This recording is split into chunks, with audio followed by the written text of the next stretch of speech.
ఈరోజు మీరు చూస్తే ఒక కిల్లింగ్ మనస్తత్వం ఉన్న గొడ్డలి పార్టీకి ప్రజా సంక్షేమం పట్టదు, అభివృద్ధి గిట్టదు. రాష్ట్రానికి పెట్టుబడులు వస్తున్నాయంటే విమర్శలు చేస్తారు.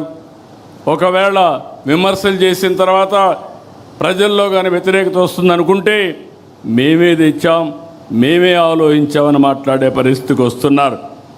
ఇంకో పక్కన ఎక్కడన్నా డబ్బులు తేవాలంటే దానికి కావాలని కంప్లైంట్స్ పెట్టి అడ్డు పెట్టే ప్రయత్నం చేస్తున్నారు. ఇంకొక పక్కన మనం చేసే అభివృద్ధి చూస్తే దేశంలో మొట్టమొదటిసారిగా 25-26లో 25.3% పెట్టుబడులు ఆంధ్రప్రదేశ్ రాష్ట్రానికి వచ్చాయంటే అది మన మీద ఉండే నమ్మకం. దీంతో వీళ్ళకి ఫ్రస్ట్రేషన్ మొదలైంది. ఎక్కడికక్కడ నిధులు రాకుండా తప్పుడు ఫిర్యాదులు చేయడం, కోర్టులో పిటిషన్లు వేయడం, ఈ కుట్రలకు కుతంత్రాలకు కాలం చెల్లింది.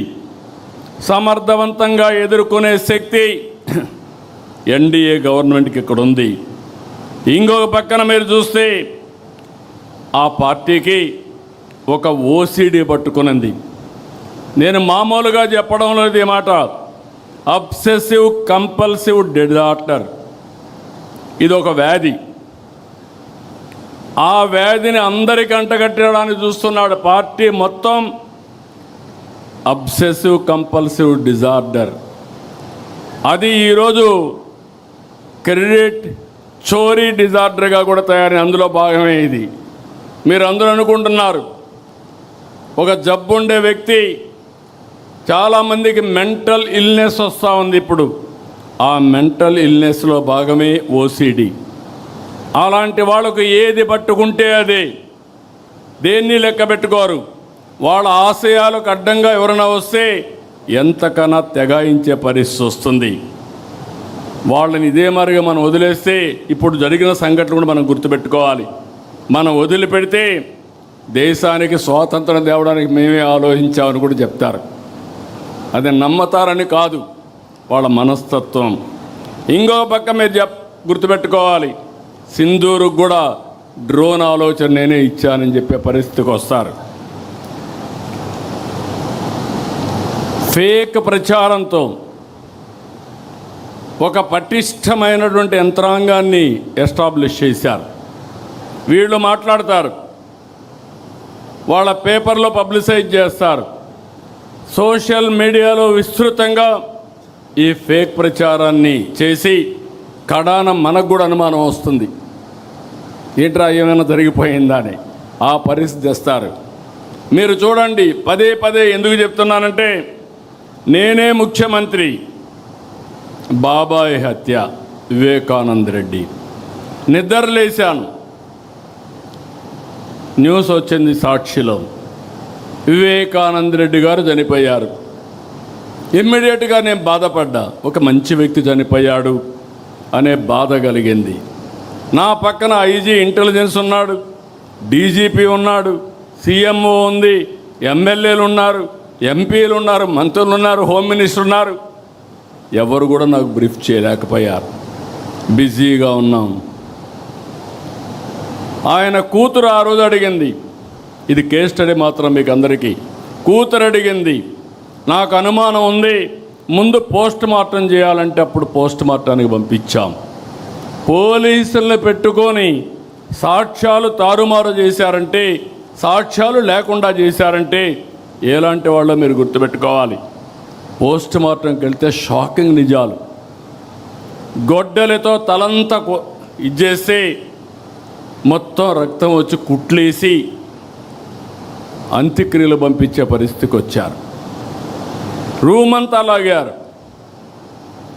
బెడ్రూమ్ అంతా కూడా బెడ్ మార్చలేకపోయారు, కానీ బెడ్ అంతా రక్తం, గోళ్ళంతా రక్తం కడిగారు, కానీ ఆ మరకలు చెదపలేకపోయారు.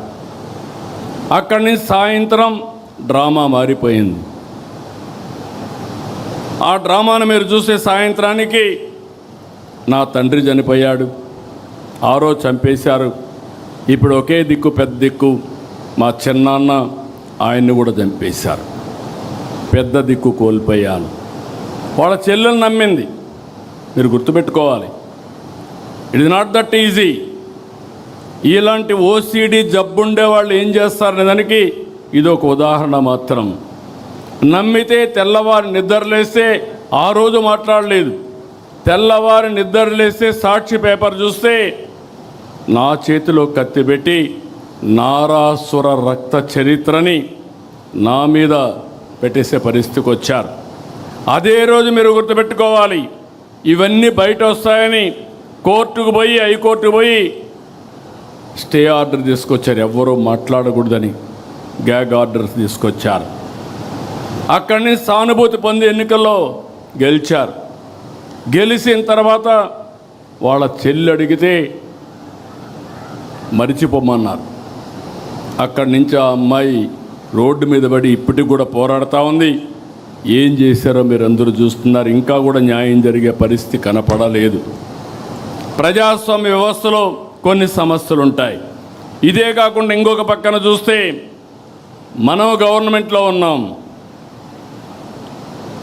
ఒక కార్యకర్తను కారుతో తొక్కించి కడాన అతను చనిపోతే హాస్పిటల్ పంపిస్తే మనం ఆ హాస్పిటల్ పోయే లోపల చనిపోతే తిరిగి ఆ నెపం మన మీద వేసే పరిస్థితికి వచ్చారు. అక్కడ కూడా మీరు గుర్తుపెట్టుకోవాలి, ఎవరైతే భార్య ఉందో ఆ భార్యను పిలిపించి మన మీద ఆరోపణ, ఏదైతే తను బతికించడానికి 104 అంబులెన్స్ ఉపయోగించామో ఆ అంబులెన్స్లో పోలీసు వాళ్ళు చంపేశారని తిరిగి మన మీద ఆరోపణ చేసే పరిస్థితికి వచ్చారు. అది కేసు పెడితే కోర్టు పోయి స్టే తెచ్చుకున్నారు. నిన్నే మీరు ఇక్కడ చూశారు, కడపలో ఆస్తుల కోసం, అది కూడా కబ్జా చేసిన ఆస్తుల కోసం వాళ్ళ ఫాలోయర్ని చంపేశారు. చంపేసి తిరిగి మన మీద వేస్తే పేపర్లో చూసి వేసేశారు. వాస్తవాలు బయట పెడితే మాట్లాడే పరిస్థితులు లేరు. దాన్ని అవాయిడ్ చేశారు, కానీ ఎదురుదాడి చేస్తూనే ఉన్నారు. వాళ్ళ కుటుంబ సభ్యులతో ఇవన్నీ చేపించే పరిస్థితి వచ్చారు. నేను అందుకే మిమ్మల్ని అడుగుతున్నా, నా జీవితంలో రాజకీయాలు చేశాను, నేరస్తులతో కాదు, రాజకీయ నాయకులతో రాజకీయాలు చేశా, బేషరతుగా పోరాడా. ఈరోజు మనం చేసేది ఒక నేరస్తులతో రాజకీయం చేస్తున్నాం కాబట్టి మీ మనసులో ఎప్పుడూ అది మనసులో పెట్టుకునే పనిచేయాలి. ఆ సందేహం ఎప్పుడూ మీలో ఉండాలి. ఇంకొక పక్క కుట్రలు చేస్తారు, మన మీద వేస్తారు. మనం అభివృద్ధి చేస్తే వీళ్ళు విధ్వంసం చేస్తారు. వాళ్ళు సంపద కోసం రాష్ట్రాన్ని దోచుకుంటారు. మనం రాష్ట్రం కోసం సంపద సృష్టించడానికి అహర్నిశలు కష్టపడతాం. మంది అభివృద్ధి, వాళ్ళది అవినీతి, విధ్వంసం. ఇది పదే పదే ప్రజలకు నచ్చజెప్పవలసిన బాధ్యత మనందరిపైన ఉందని చెప్పి కూడా నేను మీ అందరికీ తెలియజేస్తున్నా.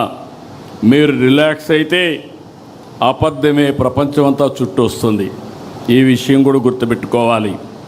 అందుకని మనం గుర్తుపెట్టుకోవాల్సింది, దీన్ని ఎప్పటికప్పుడు మనం చేసే పనులు చెప్పడమే కాకుండా దీన్ని సమర్థవంతంగా ప్రజలకు అర్థమయ్యేట్టుగా అప్రమత్తం చేయాల్సిన అవసరం ఉంది.